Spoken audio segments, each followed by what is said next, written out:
Hi everyone, I hope you are safe and well. Sammy Woodhouse here. Well, on Saturday the 3rd of May, I was invited down into Coventry by Sikh Youth, an organisation that held an emergency seminar about the grooming, gang rape and radicalisation of Sikh children. Now, there has been an increase in children being targeted within their community, but unfortunately the Sikh community have been targeted for many years. 40 years, the Sikh community have been raising the issues that their children have been targeted by Muslim gangs for child rape. Now, I headed down there and there was different speakers speaking about, some of the cases that's been happening, not just recently, but over the years. They was also talking about some of the locations where children have been getting targeted. I also got up and said a few words about my own experience, about how I exposed Rotherham, some of the work that I've been doing around the country, but also about how they can engage in the rape gang inquiry that has been set up by Rupert Lowe. Because what I came away from this seminar feeling, what they also made very clear, is that they've been talking about these issues now for a very long time, and they feel they're not being listened to. I know all different communities feel that as well, but they feel they have no voice in our country, in our government. So I gave them, hopefully, a way to be able to engage in the inquiry, to get all their evidence and their information and their views across. Now, what they was also pushing on is just how much work they can be doing in their own community. They were saying about how it's so important to educate one another so that they can help each other in tackling this, because they don't want to just always rely on the state to help them, because as we know, the state have absolutely failed communities across the UK in regards of child rape. And as we also know, some people in power have been directly involved in raping children as well. Whilst I was there, I managed to get a few interviews with these speakers as well. So here's a full report. So you are the one that has organised today's seminar. Tell me why it's been organised. The seminar's been organised because in the last few weeks we've had about 10 cases come up across the board, across the country.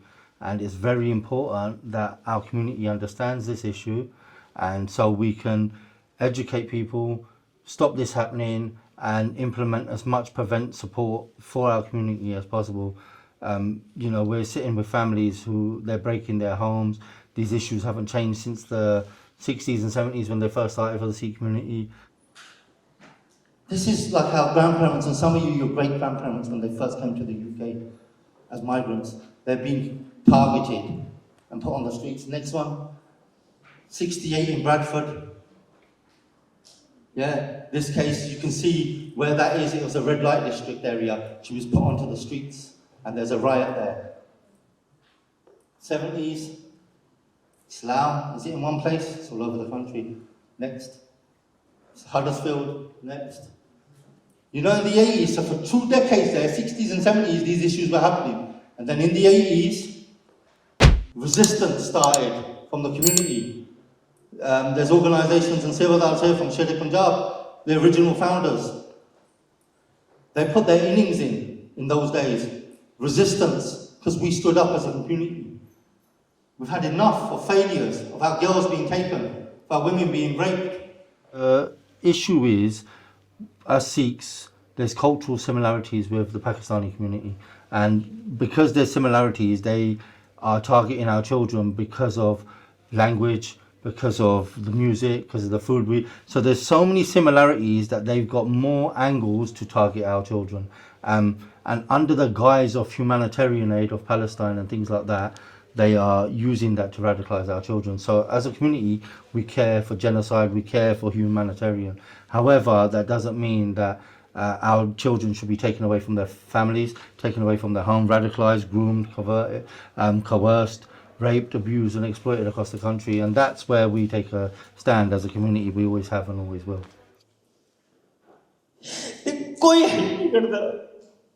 मैं कहना चाहता कि तुसी सारे मिलके अगर किसी भी फैमिली दे नाल इस तरीके दा हुंदा है प्लीज ओदी हेल्प करो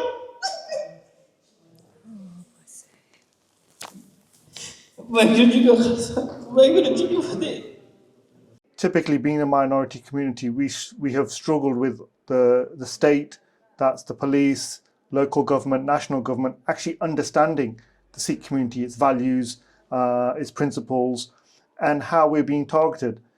I think other minority communities between themselves has been completely overlooked.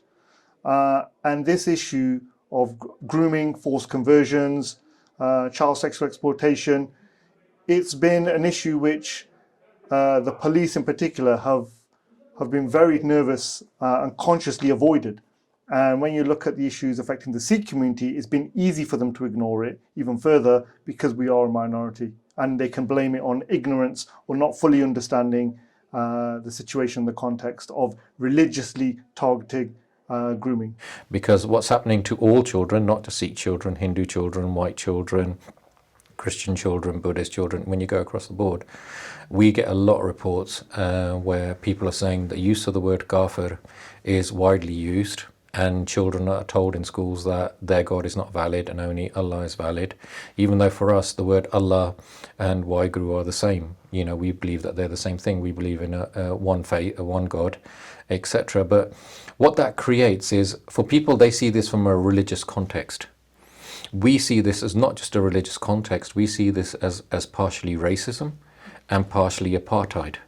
You know, the Sikh community, I've been raising this for, you know, as you say, for many decades.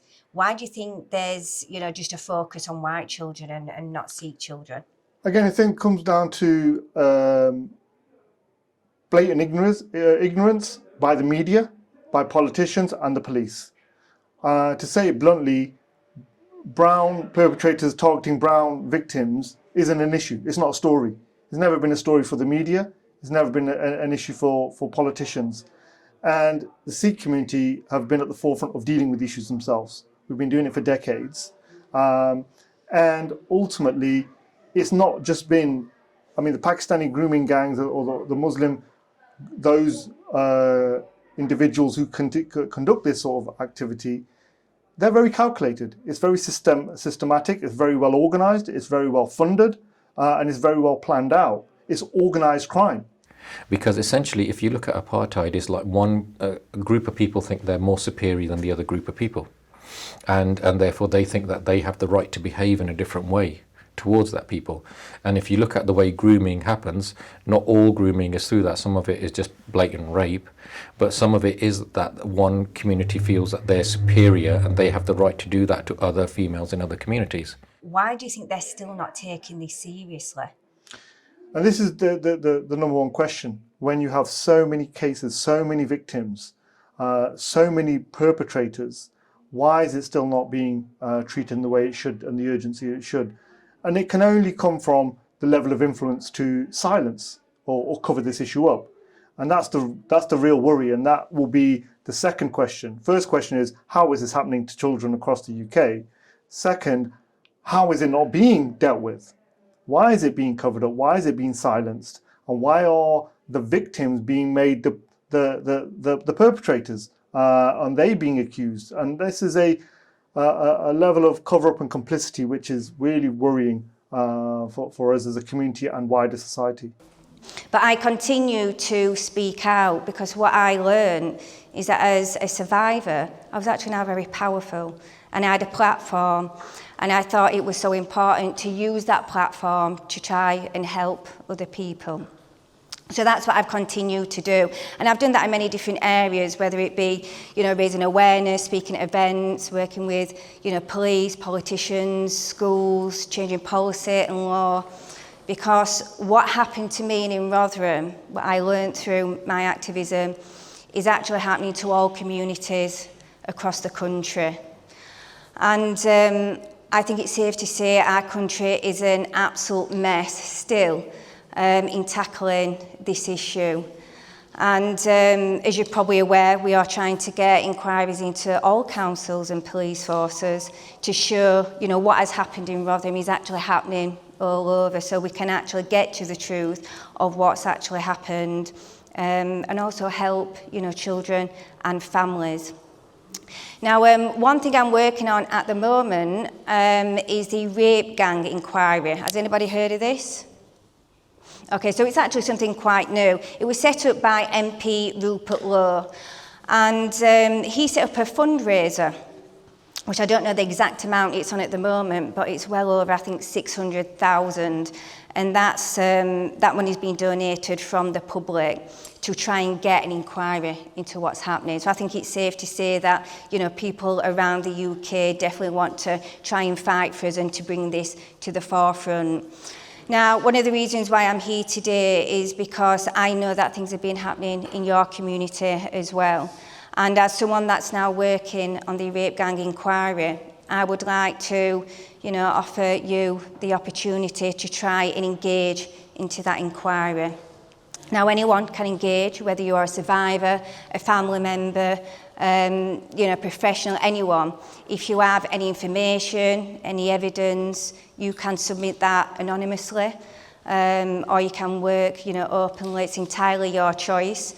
So I just wanted to give you that opportunity. Now, I'm going to be here all day, so if anybody wants to come and see me afterwards, I know sometimes people don't like to ask me questions in front of everyone. That's absolutely fine.